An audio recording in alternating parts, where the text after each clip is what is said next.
साथियों, आप सभी का इस प्लेटफ़ॉर्म पर स्वागत है। यहाँ पर हम लोग जो है घटना से पब्लिकेशन के द्वारा जो आरओएआर 2023 के लिए 10 प्रैक्टिस सेट जीएस और हिंदी के प्रकाशित किए गए हैं। तो उसी में से हम लोग जो इसका 10वां प्रैक्टिस सेट का जो जीएस वाला पेपर है, उस पेपर को यहाँ पर हम लोग कंप्लीट करेंगे। तो चलिए प्रारंभ करते हैं। यहाँ पर आपका पहला प्रश्न है कि विश्व मधुमेह दिवस कब मनाया जाता है? तो विश्व मधुमेह दिवस द डायबिटीज डे जो है ये 14 नवंबर को मनाया जाता है। कब मनाया जाता है? 14 नवंबर को। और 2023 का जो थीम थी या विषय था, मुख्य विषय वो था मधुमेह देखभाल तक पहुंच, एक्सेस टू डायबिटीज केयर। आगे बढ़ते हैं। 9 नवंबर 2023 को आरईसी लिमिटेड ने किसके साथ अवसंरचना परियोजनाओं के लिए वित्तीय सहायता संबंधी समझौते पर हस्ताक्षर किए हैं? तो किसने किए हैं? ये किया है आपका रेलटेल ने किया। ठीक है। अगला है वर्ष 2023 में शांति एवं विकास हेतु विश्व विज्ञान दिवस कब मनाया गया? तो ये मनाया गया आपका 10 नवंबर को। कब मनाया गया? 10 नवंबर को मनाया गया। इसका मुख्य विषय था विज्ञान में विश्वास का निर्माण, बिल्डिंग ट्रस्ट इन साइंस। आगे बढ़ते हैं। 7 नवंबर 2023 को किसके द्वारा उच्च स्तरीय वित्तीय अनुसंधान तथा अध्ययन केंद्र की भारत वित्त रिपोर्ट 2023 जारी की गई है? किसके द्वारा जारी की गई? इसको जो है आपका भारतीय रिजर्व बैंक के द्वारा जारी किया गया। भारतीय रिजर्व बैंक के द्वारा जारी किया गया है। अगला है, और ध्यान रखिए, भारत वित्त रिपोर्ट 2023 का मुख्य विषय क्या था?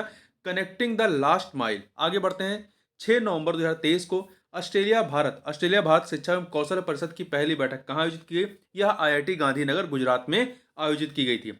अगला नवंबर 2023 में वर्ल्ड फूड इंडिया 2023 का जो नई दिल्ली में किया गया, वर्ल्ड फूड इंडिया 2023 का, इसका मुख्य विषय क्या था? इसका मुख्य विषय था समृद्धि से प्रसंस्करण था। ठीक है, ध्यान रखिएगा। आगे बढ़ते हैं। अगला है, निम्न में से किस आर्थिक सर्वेक्षण में पहली बार धारणीय विकास और जलवायु परिवर्तन का नवीन अध्याय जोड़ा गया? किस आर्थिक सर्वेक्षण में पहली बार धारणीय विकास और जलवायु परिवर्तन का नवीन अध्याय जोड़ा गया? ये 2011-12 के बजट में जोड़ा गया था। ठीक है, आगे बढ़ते हैं। क्वेश्चन नंबर 8 देख लेते हैं। भारत में कृषि उत्पादों के बाजार को किसके अधीन विनियमित किया जाता है? तो ये राज्यों द्वारा अधिनियमित कृषि उत्पादन विपणन समिति अधिनियम के तहत जो है एपीएमसी एक्ट के तहत विनियमित किया जाता है। आगे बढ़ते हैं। भारत जैसे विकासशील देश के लिए लघु स्तरीय व कुटीर उद्योगों को मुख्यतः इसलिए प्रोत्साहित करना चाहिए क्योंकि वे क्या करते हैं? अधिक रोजगार के अवसर उत्पन्न करते हैं। राजस्व घाटे रेवेन्यू डिफिसिट की अपेक्षा राजकोषीय घाटा अर्थात फिस्कल डिफिसिट सदैव रहेगा। कैसा रहेगा? तो राजस्व घाटे की अपेक्षा राजकोषीय घाटा सदैव ही अधिक रहेगा। मतलब राजकोषीय घाटा फिस्कल डेफिसिट रेवेन्यू डेफिसिट से ज्यादा रहेगा। आगे बढ़ते हैं। रिजर्व बैंक ऑफ इंडिया के नोट निर्गमन विभाग को न्यूनतम कितने मूल्य का स्वर्ण अपने स्टॉक में हमेशा रखना चाहिए? कितने का? 115 करोड़ रुपए का। आगे बढ़ते हैं। भारतीय रिजर्व बैंक के ओपन मार्केट ऑपरेशन से आशय क्या है? तो इससे आशय सिक्योरिटीज में व्यापार करना। किसमें? सिक्योरिटीज में व्यापार करना। ठीक है, आगे बढ़ते हैं। राष्ट्रीय पोषण अभियान संबंधित है किससे? तो राष्ट्रीय पोषण अभियान जो है ये आपका शबरी संकल्प अभियान से।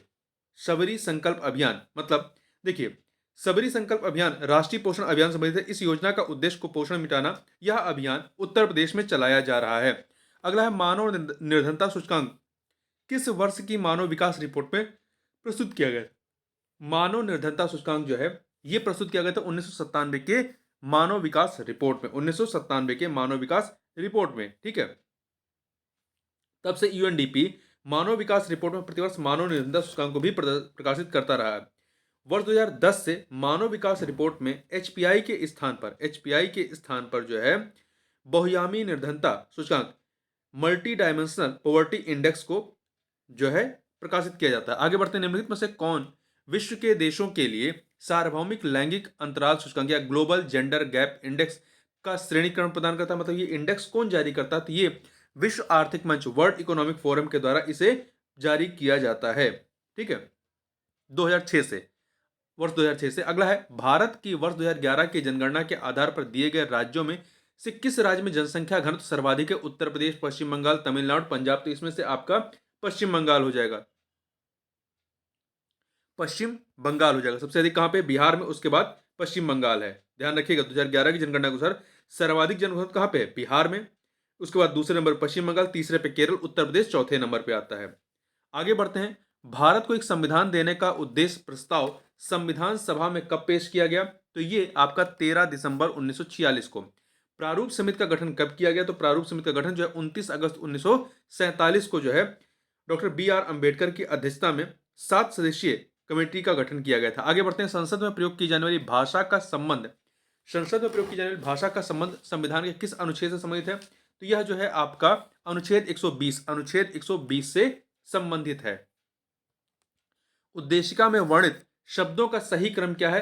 तो प्रस्तावना में आप जब देखेंगे तो इसमें जो क्रम है पंथ निरपेक्ष, फिर न्याय, पंथ निरपेक्ष, न्याय, स्वतंत्रता, राष्ट्र की एकता और अखंडता है। ठीक है, तो यहां पर ए ऑप्शन आपका हो जाएगा, ए ऑप्शन यहां पर हो जाएगा। आगे चलते हैं। अगला प्रश्न है 1953 में गठित राज्य पुनर्गठन आयोग का कौन सा व्यक्ति सदस्य नहीं था? 1953 में गठित राज्य पुनर्गठन आयोग में, तो यहां पर देखिए इसमें फजल अली थे, के एम पडकर थे, एच एन कुंजरू थे, 3 लोग थे, 3 सदस्य थी। इसमें एस सी मुखर्जी शामिल नहीं थे। ठीक है, तो यहां पर आपका डी वाला सही नहीं है। इसे अली कमेटी भी कहते हैं। ठीक है, इसके अध्यक्ष फजल अली थे। आगे बढ़ते हैं। निवारक निरोध अधिनियम के तहत एक व्यक्ति को बिना मुकदमा चलाए कितने समय तक के लिए बंदी बनाया जा सकता है? तो उसे जो है 3 माह तक, कितना है, 3 माह तक बंदी बनाया जा सकता है। ठीक है, देखिए निवारक निरोध अधिनियम के तहत एक व्यक्ति को बिना मुकदमा चलाए 3 माह तक के लिए बंदी बनाया जा सकता है। अनुच्छेद 24, अनुच्छेद 22(4) के अनुसार यदि निरोध 3 माह से अधिक समय के लिए है तो यह मामला सलाहकार बोर्ड को निर्दिष्ट किया जाता है। आगे बढ़ते हैं। उच्चतम न्यायालय ने गोलकनाथ बनाम पंजाब राज्यवाद में अपना निर्णय कब दिया था? तो यह निर्णय जो है आपका आता है 1967 में। गोलकनाथ केस 1967 का, 1967 का है। ठीक है, इस वाद में न्यायालय ने शंकरी प्रसाद एवं सज्जन कुमार वाद के विपरीत संसद द्वारा मूल अधिकारों में संशोधन करने पर रोक लगा दी थी। आगे बढ़ते हैं। भारतीय संविधान के किस अनुच्छेद के अंतर्गत राष्ट्रपति संसद के दोनों सदनों द्वारा पारित किसी बिल पर अपनी स्वीकृति रोक सकता है?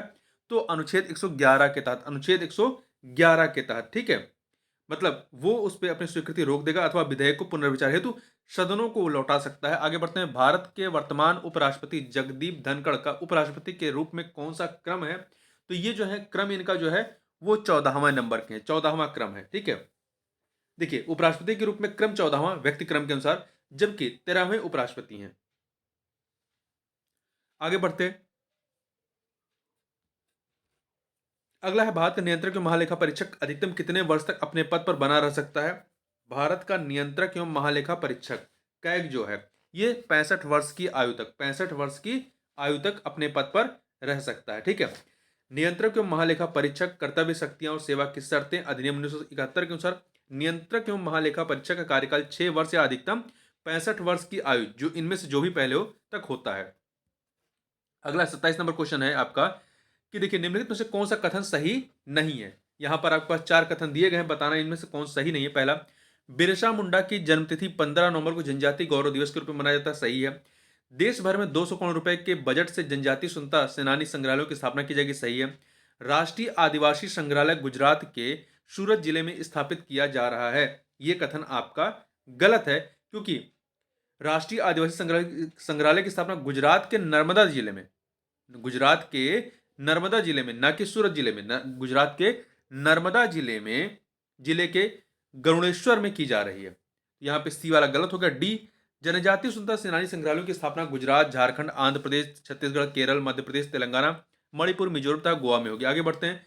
निम्नलिखित कथनों पर विचार कीजिए, निम्नलिखित कथनों पर विचार कीजिए। यहां पर 2 कथन दिए गए, बताना है सही कथन कौन से हैं। पहला, बेल्लूर के चन्ना केशव मंदिर, हेलीविड में होयसलेश्वर मंदिर, सोमनाथपुर का केशव मंदिर होयसल मंदिर समूह में शामिल है, सही है। होयसल मंदिर समूह भारत का 41वां यूनेस्को विश्व धरोहर है, नहीं 41वां नहीं है। ठीक है, ये 42वां है। कौन सा है? 42वां है। तो यहां पर पहला सही, दूसरा गलत है, ए ऑप्शन हो जाएगा। आगे बढ़ते हैं। हाल ही में किस देश ने महंगाई और आर्थिक मंदी के चलते अपने अंतरिक्ष उपग्रह कार्यक्रमों को बंद करने की घोषणा की है? ऑस्ट्रेलिया ने की है। निम्नलिखित कथनों पर विचार कीजिए। यहाँ पर आपके पास 3 कथन दिए गए हैं, 3 कथन, बताना सही कौन सा। डब्ल्यू एच सीलमैन भारत में एक ब्रिटिश प्रशासक थे, सही है।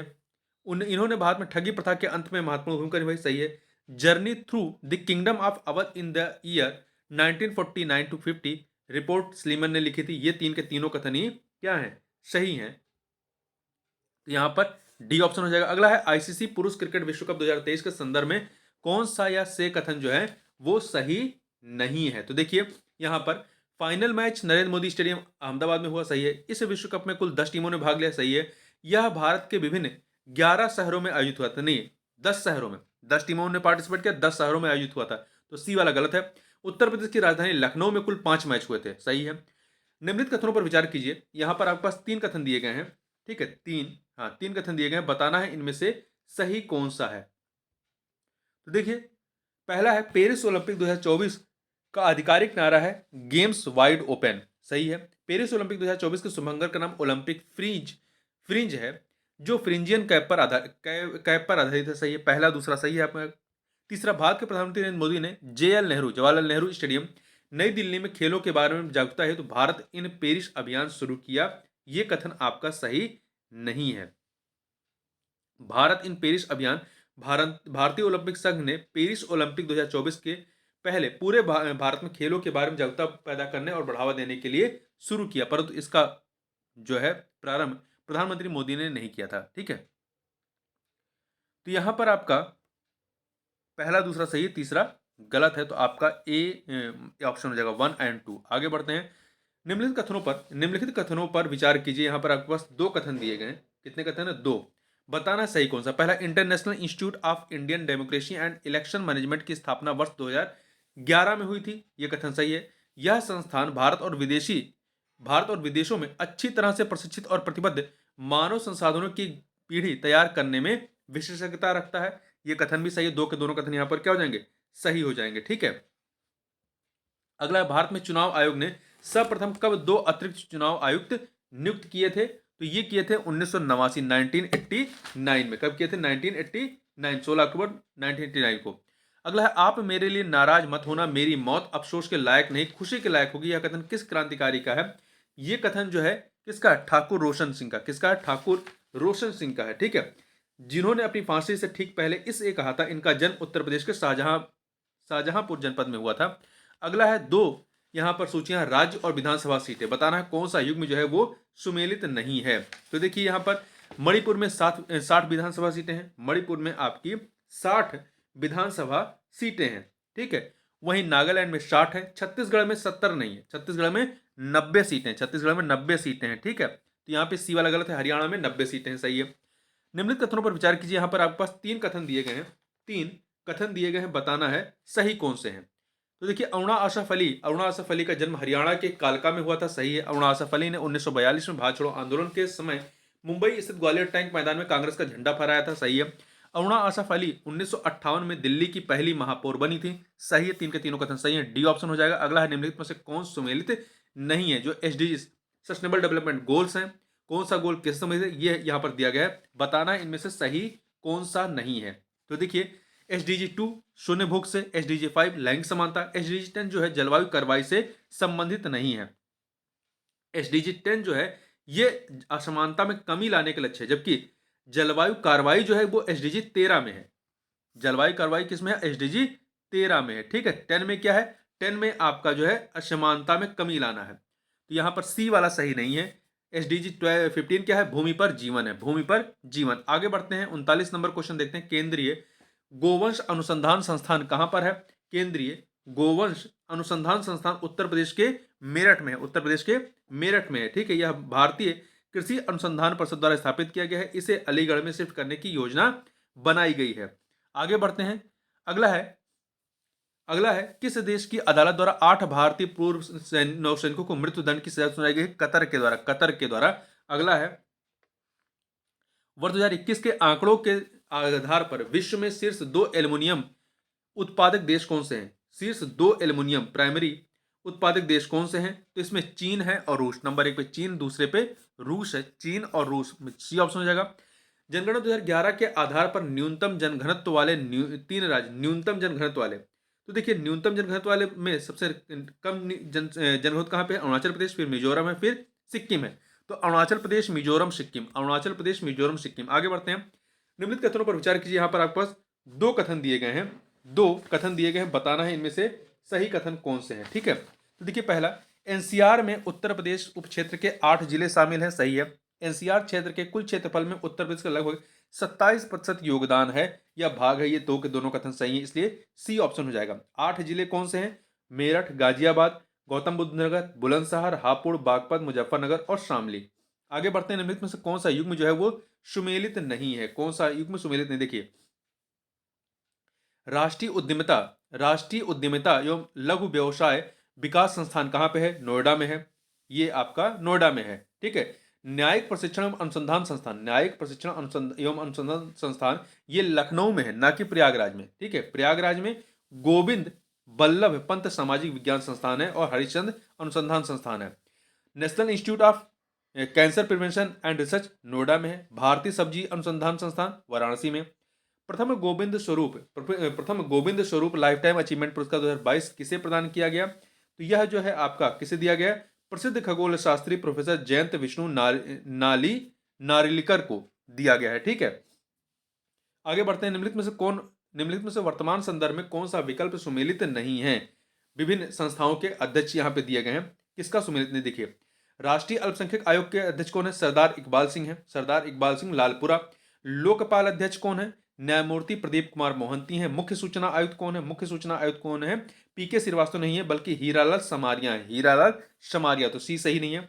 राष्ट्रीय बाल अधिकार संरक्षण आयोग के अध्यक्ष प्रियंक कानूनगो हैं। आगे बढ़ते हैं, अगला है 27वां दिल्ली पुस्तक मेला 2023 की थीम क्या रही है?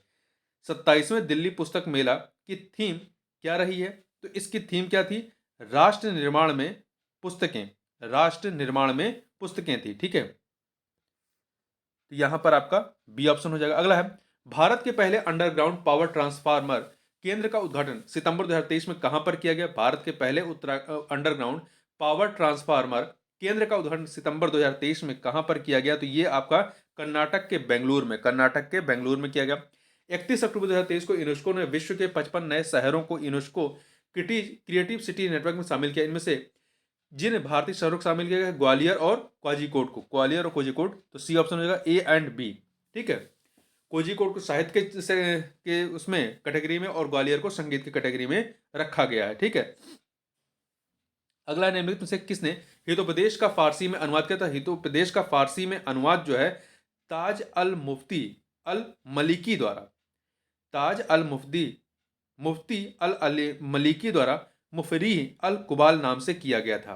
तो ताज अल मुफ्ती अल मलिकी के द्वारा। अगला है, निम्नलिखित में से कौन भारत आने वाला पुर्तगाली यात्री पुर्तगाल देश का नहीं था? निम्नलिखित में से कौन भारत आने वाला यात्री पुर्तगाल देश का नहीं था? तो देखिए, इसमें से दुआर्ट बारबोसा, डोमिगो पायस फारनाओ नूनीज, ये पुर्तगाल के थे। पीटर मुंडी कहाँ का था? पीटर मुंडी आपका 17वीं शताब्दी में आने वाला ब्रिटिश व्यापारी, लेखक एवं यात्री था। चीन की चाय को चखने का उल्लेख करने वाला वह प्रथम ब्रिटिश नागरिक था। भारत में उसने पटना, आगरा और सूरत आदि नगरों की यात्रा की थी। तो यहाँ पे सी ऑप्शन हो जाएगा। अगला है, दो सूचियां दी गई हैं, इन्हें हमें क्या करना है? सुमेलित करना है कि कौन सा सही है, ठीक है। यहां देखिए, आपका इलाहाबाद की संधि कब होती है? इलाहाबाद की संधि 1765 में, 4 से मिला दीजिए, ठीक है। मंगलौर की संधि 1784, 2 से मिलाई। सालबाई की संधि 1782, 1 से मिलाई। मद्रास की संधि जो है 1769 में, 3 से मिला दीजिए, तो 4213, सी ऑप्शन। अगला है, इंपीरियल कैडेट कॉर्प्स की स्थापना किसने की थी? इंपीरियल कैडेट कॉर्प्स की स्थापना जो है ये लॉर्ड कर्जन ने वर्ष 1901 में की थी, ये बी ऑप्शन। अगला है, ब्रिटिश औपनिवेशिक व्यवस्था के विरुद्ध 1857 से पूर्व भारत के विभिन्न भागों में हुए निम्न विद्रोहों का सही घटनाक्रम के अनुसार इनको रखना है, ठीक है। देखिए, 4 है, बंगाल का सिपाही विद्रोह, कच्छ का विद्रोह, बेल्लोर का सिपाही विद्रोह, संथाल विद्रोह। तो इसमें देखिए, आपका बंगाल का सिपाही विद्रोह कब होता है? बंगाल का सिपाही विद्रोह आपका 1764 में होता है। हेक्टर मुनरो की एक बटालियन बक्सर की रणभूमि से मीर कासिम से जा मिली थी इसमें। दूसरा है बेल्लोर का सिपाही विद्रोह। बेल्लोर का सिपाही विद्रोह जो है आपका 1806 में है। कच्छ का विद्रोह 1819 से 31 है, ठीक है। संथाल विद्रोह 1855 से 56, 1855 से 56। तो इसमें सबसे पहले क्या आएगा? 1 आएगा, फिर 3 आएगा, फिर 2 आएगा, फिर 4, ठीक है। 1 3 2 4। 1324 अर्थात ए ऑप्शन हो जाएगा। क्या हो जाएगा? ए ऑप्शन हो जाएगा। ठीक है, आगे बढ़ते हैं। निम्नलिखित में से किससे या किन से भारत में अंग्रेजी शिक्षा की नींव पड़ी? तो अंग्रेजी शिक्षा की नींव किससे पड़ी? तो यहाँ पे आप देखें 1813 का charter act, general committee of public instruction 1823, प्राच्य विधि एवं आंग्ल विधि विवाद, तो इन तीनों से पड़ी थी। तो डी ऑप्शन 1 2 3। राजा राम मोहन राय द्वारा स्थापित प्रथम संस्था कौन सी थी? इनके द्वारा स्थापित जो प्रथम संस्था थी वो आपकी आत्मीय सभा थी। क्या थी? आत्मीय सभा थी। ठीक है, कब स्थापित की थी उन्होंने? 1815 में, 1815 में स्थापित की थी। आगे बढ़ते हैं। 1922 में गया में हुए इंडियन नेशनल कांग्रेस के अधिवेशन के अध्यक्ष कौन थे? तो इसके अध्यक्ष कौन थे? चित्तरंजन दास थे। कौन थे? चित्तरंजन दास जी थे। ठीक है, आगे बढ़ते हैं।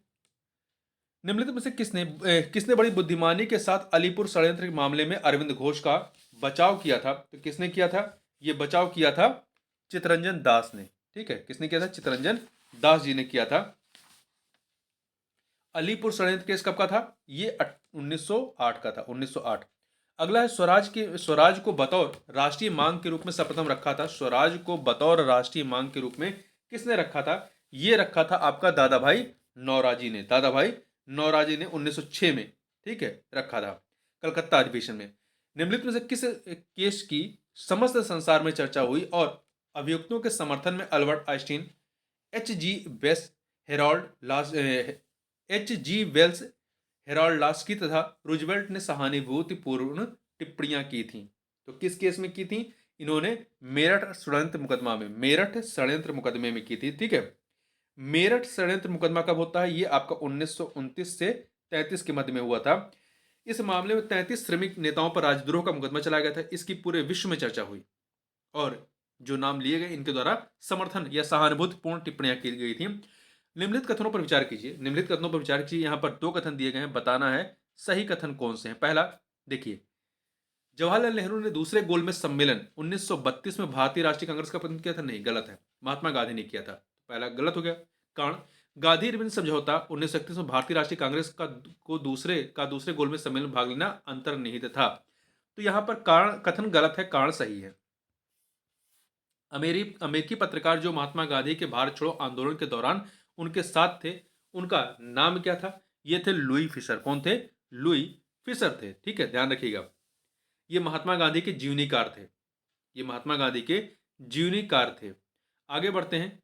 भारत में मानव का सर्वप्रथम साक्ष्य कहाँ मिलता है? भारत में मानव का सर्वप्रथम जो साक्ष्य है वो नर्मदा घाटी में। कहां पर? नर्मदा घाटी में मिलता है। ठीक है, नर्मदा घाटी में अवस्थित हथनौरा, ये मध्य प्रदेश के सीहोर में है, हथनौरा नामक पुरास्थल से प्राप्त होता है। इसकी खोज पुरातत्वविद अरुण शोनाकिया द्वारा वर्ष 1982 में की गई थी। आगे बढ़ते हैं। दो सूचियां दी गई हैं, इन्हें हमें सुमेलित करना। हड़प्पा पुरास्थल और भारत के राज्य या संघ राज्य क्षेत्र बालू।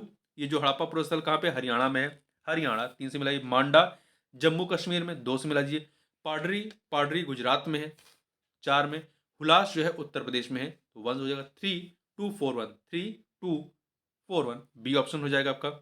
अगला है, आगे बढ़ते हैं। निम्नलिखित में से कौन ब्राह्मण ग्रंथ ऋग्वेद संबंधित है? निम्नलिखित में से कौन ब्राह्मण ग्रंथ ऋग्वेद से संबंधित है? तो देखिए इसमें, देखिए इतरे ब्राह्मण जो है, इतरे ब्राह्मण तथा कौशिकीय ब्राह्मण ये ऋग्वेद संबंधित है। इतरे ब्राह्मण और कौशिकीय ब्राह्मण जो है आपका किससे संबंधित है? ऋग्वेद से। तो ऋग्वेद ही पूछ रहा है, तो यहां पर इतरे ब्राह्मण हो जाएगा, ए ऑप्शन। ठीक है, वहीं आपका पंचविश या तांड ब्राह्मण तथा जैमिनीय ब्राह्मण जो है, जैमिनीय ब्राह्मण वो सामवेद से है। शतपथ ब्राह्मण यजुर्वेद से है। और गोपथ ब्राह्मण जो है ये अथर्ववेद से है। आगे बढ़ते हैं। बोगज कोई महत्वपूर्ण है क्यों महत्वपूर्ण है? तो यह जो है आपका यहां से प्राप्त अभिलेखों में वैदिक देवताओं का नामोल्लेख प्राप्त होता है। अगला, निम्नलिखित में से कौन सा एक बौद्ध मत में निर्वाण की अवधारणा की सर्वश्रेष्ठ व्याख्या करता है? तो कौन सा है? यह है आपका तृष्णा रूपी अग्नि का शमन। तृष्णा रूपी अग्नि का शमन। आगे बढ़ते हैं। अगला है, निम्नलिखित युग्मों में से कौन एक सही सुमेलित नहीं है? कौन सा एक सही सुमेलित नहीं है? तो यहां पर आप देखें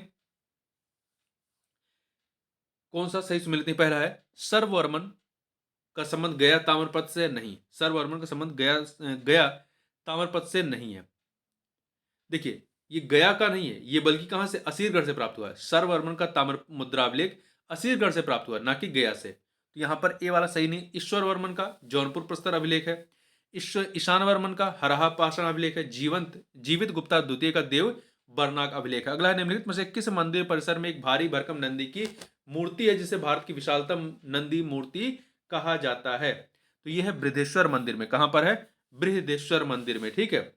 चोल स्थापत्य के उत्कृष्ट नमूने तंजौर, वर्तमान में तंजाउर के शैव मंदिर जो राजराजेश्वर या बृहदेश्वर नाम से प्रसिद्ध है, का निर्माण राजराज प्रथम के काल में हुआ था। भारत के मंदिरों में सबसे बड़ा तथा लंबा यह मंदिर द्रविड़ शैली का सर्वोत्तम नमूना माना जा सकता है। आगे बढ़ते हैं। अगला है, अपनी मदुरै विजय कृति में अपने पति के विजय अभियानों का वर्णन करने वाली कवित्री कौन थी?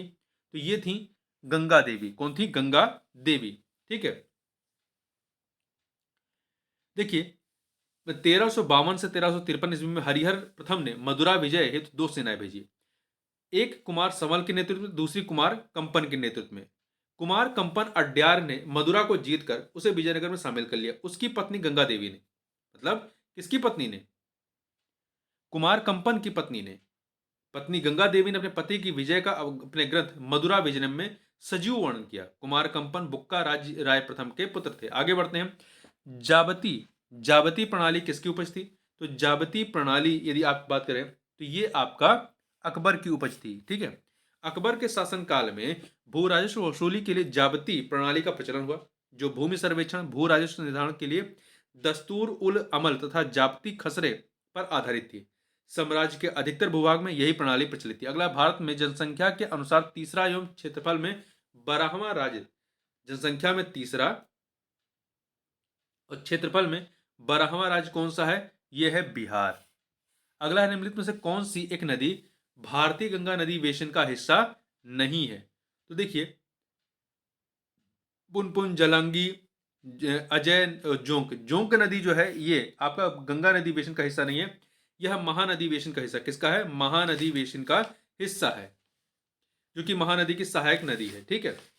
यहाँ और ये भारत के उड़ीसा और छत्तीसगढ़ राज्यों से होकर के प्रवाहित होती है। आगे बढ़ते हैं। दो सूचियां दी गई हैं, दो सूचियां, नदी और सहायक नदी। इन्हें हमें क्या करना है? सुमेलित करना। देखिए गंगा की सहायक क्या है? सोन नदी। 4 से मिलाई। गोदावरी की क्या है? मंजीरा है। 3 से मिलाई। कृष्णा की क्या है? कृष्णा की भीमा है। 1 से मिलाई। यमुना की क्या है? यमुना की केन है। 2 से मिला दीजिए।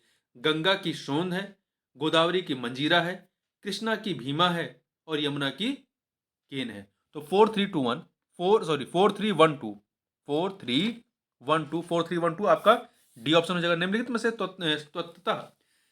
से तत्वतः कौन सी एक हिमालयी वनस्पति की जाति नहीं है? तो कौन सी जाति नहीं है? ये आपका महोगनी।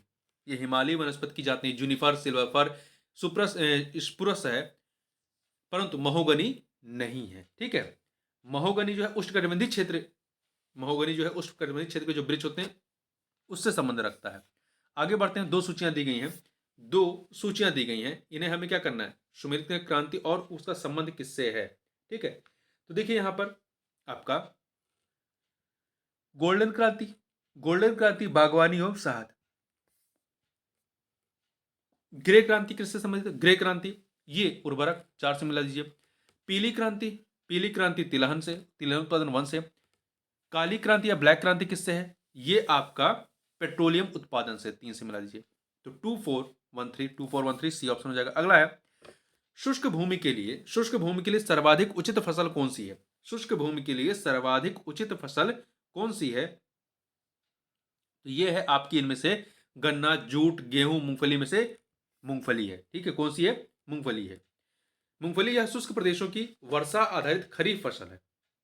गेहूं मुख्यतः शीतोष्णकटिबंधीय रबी ऋतु की फसल है, जिस सिंचाई की सुविधा वाले क्षेत्रों में उगाया जाता है। गन्ना भी क्या है? गन्ना एक उष्णकटिबंधीय फसल है जिसकी खेती अधिकतर सिंचित क्षेत्रों में या आर्द्र या उपाद्र जलवायु वाले क्षेत्रों में की जाती है। अगला है, यहाँ पे दो सूचियां हैं, खनन क्षेत्र और खनिज संपदा। खनन क्षेत्र और कहां पर मतलब संपदा, इससे क्या खोदी खनन किया जाता है? तो कालाहांडी से बॉक्साइट, 3, जावर से जस्ता और सीसा, 4, कोलार से सोना, कोलार से सोना 1, मोशाबनी से तांबा, मोशाबनी से तांबा है 2। तो देखिए काला हांडी से बॉक्साइट है, जावर से जस्ता शीशा है, कोलार से सोना है, मोशाबानी से तांबा है। तो 3412, 3412 सी ऑप्शन।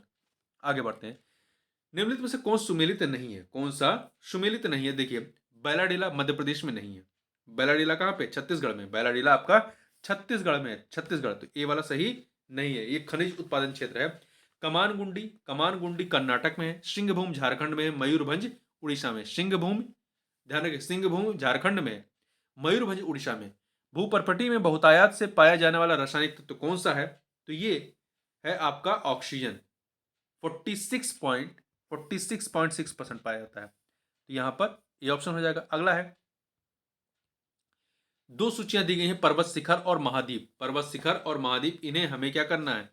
सुमेलित करना है। ठीक है, इन्हें हमें सुमेलित करना है। तो यहां पर देखिए जो आपका कोशिश्को है, कोशिश्को पर्वत श्रृंखला कहाँ का है? ये ऑस्ट्रेलिया का है। कोशिश्को जो है कहाँ का है? ऑस्ट्रेलिया का। तो आपका 3 से मिले। मैकिनले कहाँ का है? मैकिनले, ये आपका उत्तरी अमेरिका का है। मैकिनले अलास्का में। 4 से मिलाइए। अल्ब्रुश यूरोप में है। अल्ब्रुश यूरोप में 1 से। किलिमंजारो अफ्रीका में, किलिमंजारो अफ्रीका में है, 2 से मिला दीजिए। तो 3412 ये ऑप्शन हो जाएगा। आगे बढ़ते हैं।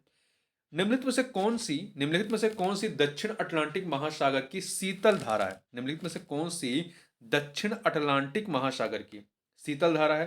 तो आप यहां पे देखिए, इसमें से बेंगुला जो है, बेंगुला दक्षिण अटलांटिक महासागर की शीतल धारा है। ठीक है, यह दक्षिण अफ्रीका के पश्चिमी तट के सहारे उत्तर दिशा में प्रवाहित होती है।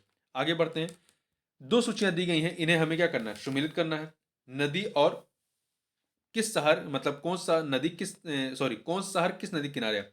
शत अल अरब के किनारे जो है इराक का बसरा शहर है। इराक का बसरा। 2 से मिलाइए। पराग्वे के किनारे, पराग्वे के किनारे, पराग्वे का अंशशियान है, अंशशियन है। ठीक है, तो ये आपका 300 मिला दीजिए। नाइजर, नाइजर के किनारे जो है नियामी है, नाइजर का नियामी शहर है। 4 से मिला दीजिए। डेनुब, डेनुब के किनारे जो ऑस्ट्रिया का बियाना शहर है 1।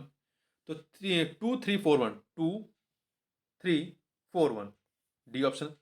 एक पार्सेक तारों से संबंधी दूरियां मापने का मात्रक है, बराबर होता है किसके? तो ये जो है आपका, ये एक बताना हमें कि एक पार्सेक कितने प्रकाश वर्ष के बराबर होता है।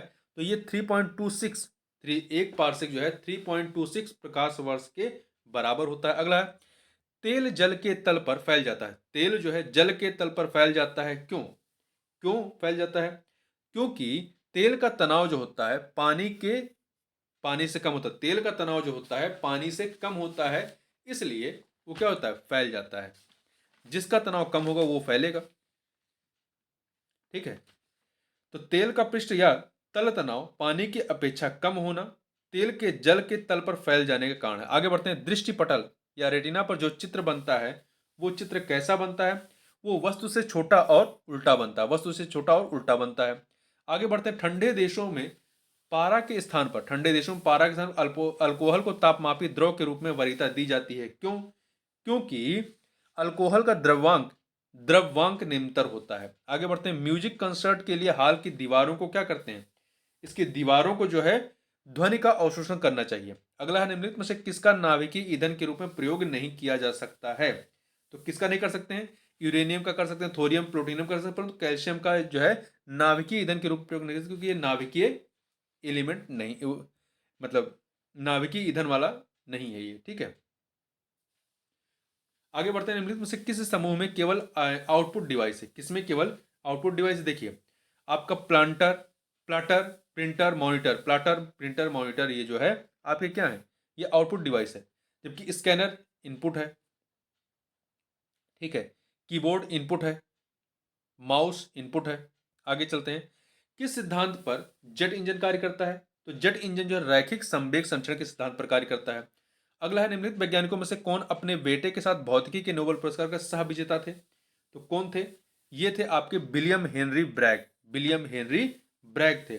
ब्रिटिश भौतिक एवं रसायनज्ञ या रसायन विज्ञानी विलियम हेनरी ब्रैग ने वर्ष 1915 का भौतिक विज्ञान का नोबेल पुरस्कार अपने पुत्र विलियम लॉरेंस ब्रैग के साथ संयुक्त रूप से प्राप्त किया था। अपने पुत्र के सहयोग से इन्होंने एक्सरे स्पेक्ट्रोमीटर का विकास किया था। इस यंत्र की सहायता से परमाणु और क्रिस्टलों के विन्यासों को स्पष्ट किया। आगे बढ़ते हैं, माणिक्य और नीलम रासायनिक रूप से कैसे जाने जाते हैं? माणिक्य और नीलम ये जो है आपके एल्युमिनियम ऑक्साइड के रूप में जाने जाते हैं। अगला है कथन कारण का प्रश्न है। कथन कारण का प्रश्न देखिए, कुछ जीवाणु अपना भोजन संस्कृत कर सकते हैं, सही है। इन जीवाणुओं में हरा पदार्थ जो हरित लवक होता है कहलाता है, पाया जाता है, ये भी सही है, परंतु ये व्याख्या नहीं करा है। कथन और कारण दोनों सही है, परंतु व्याख्या स्पष्टीकरण नहीं हो रहा है, तो बी ऑप्शन हो जाएगा आपका। ठीक है, अगला है निम्नलिखित में से कौन सुमेलित नहीं है? निम्नलिखित में से कौन सा सुमेलित नहीं है? यहां पर देखिए आप, नील हरित शैवाल जैव उर्वरक के रूप में इस्तेमाल कर सकते हैं, क्रायोशोपा माहो नियंत्रण, बायो 902 सरसों का कायोक्लोन, एजोटोबैक्टर जैव कीटनाशी नहीं होता है। एजोटोबैक्टर जो है जैव कीटनाशी नहीं होता है, एजोटोबैक्टर एक जीवाणु होता है। क्या होता है? जीवाणु होता है, तो डी वाला सही नहीं है। आगे बढ़ते हैं, अगला है निम्नलिखित में से कौन सा विटामिन प्रतिस्कंदक विषों के प्रतिविष प्रतिकारक के रूप में प्रयोग किया जाता है? कौन सा विटामिन किया जाता है? तो यह है आपका विटामिन के। कौन सा है? विटामिन के का इस्तेमाल किया जाता है इस रूप में। ठीक है, अगला निम्न कथनों में से कौन सा एक कथन मानव शरीर में बीटा कोशिकाओं और टी कोशिकाओं की भूमिका का सर्वोत्तम वर्णन करता है? तो कौन करता है? तो ये देखिए आपका वह शरीर को रोग जनकों द्वारा होने वाले रोगों से बचाती हैं। तो डी ऑप्शन, निकट दृष्टि दोष को ठीक किया जाता है निकट दृष्टि दोष अवतल लेंस के द्वारा। किसके द्वारा? अवतल लेंस के द्वारा। ठीक है, तो यहां पर ध्यान रखिएगा, अवतल। यहां थोड़ा सा एक ट्रिक आप इस्तेमाल कर सकते हैं यदि आपका विचार हो तो। निकट दृष्टि देखिए, निकट और दूर, निकट में आपके 3 शब्द हैं, दूर में 2 शब्द हैं। अवतल लेंस बड़ा है, उत्तल लेंस छोटा है, मतलब लिखने में अवतल लेंस में आप देखेंगे तो 4 शब्द हैं, उत्तल लेंस में आपका 3.5 शब्द हैं। तो निकट में बड़ा है, तो निकट वाले के लिए क्या होगा? बड़ा वाला शब्द। और आपका दूर दृष्टि को आप उत्तल से कनेक्ट कर दीजिए, इसमें कम वाला कम के साथ चला जाएगा। तो आप ऐसे मिलाकर याद रख सकते हैं। ठीक है, तो इससे आपको भूलेगा नहीं कभी भी, क्योंकि 2 ही लेंस इस्तेमाल करेंगे, या तो अवतल या तो उत्तल करेंगे। आगे बढ़ते हैं, 2011 की जनगणना के अनुसार उत्तर प्रदेश की जनसंख्या भारत की जनसंख्या की कितनी प्रतिशत है? तो भारत की जनसंख्या की 16.5% है, 16.5। देश की कुल कृषि भूमि, देश की कुल कृषि योग्य भूमि का कितना प्रतिशत उत्तर प्रदेश में स्थित है? तो कितना प्रतिशत है? 10.34, 10.34% है। ठीक है, अगला निम्नलिखित युगों में से कौन सा सही सुमेलित नहीं है? कौन सा सही सुमेलित नहीं? देखिए, हारमोनियम वादक श्री राम श्रीवास्तव हैं, ब्रज राष्ट्र नृत्य है, मिर्जापुर में बिरहा, मिर्जापुर में बिरहा नहीं होती है, बिरहा भोजपुरी में गाया जाने वाला पूर्वी उत्तर प्रदेश का लोकप्रिय लोकगीत है। मिर्जापुर में कजरी गाई जाती है, बिरहा नहीं।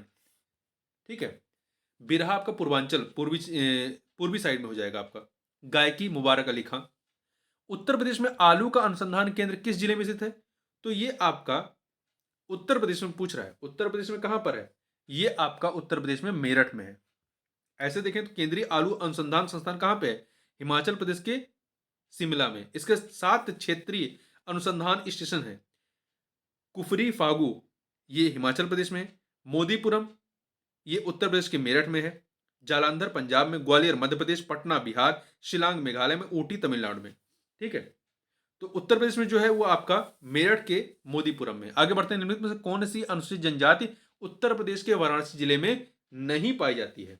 वाराणसी जिले में देखिए, यहाँ पे चेरो, गोंड, खरवार पाई जाती है, पर सहरिया नहीं पाई जाती। सहरिया यहाँ पर नहीं पाई जाती है। सहरिया जनजाति जो है ललितपुर में पाई जाती है। ठीक है, अब यहां से आगे जो हम लोग मैथ और रीजनिंग प्रश्न उनको यहाँ पर नहीं देखेंगे, आगे बढ़ते हैं फिर इसके बाद। चलिए 119 नंबर क्वेश्चन देखते हैं। एक पारिस्थितिक तंत्र में ऊर्जा की मात्रा एक पोषण स्तर से अन्य स्तर में स्थानांतरण के पश्चात क्या होती है?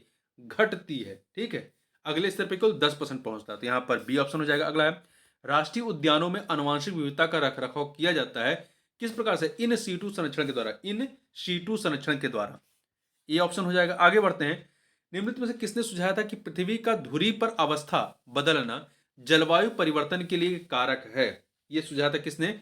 मिलुटन मिलान कोविच ने, मिलुटन मिलान कोविच ने सुझाया था। ठीक है,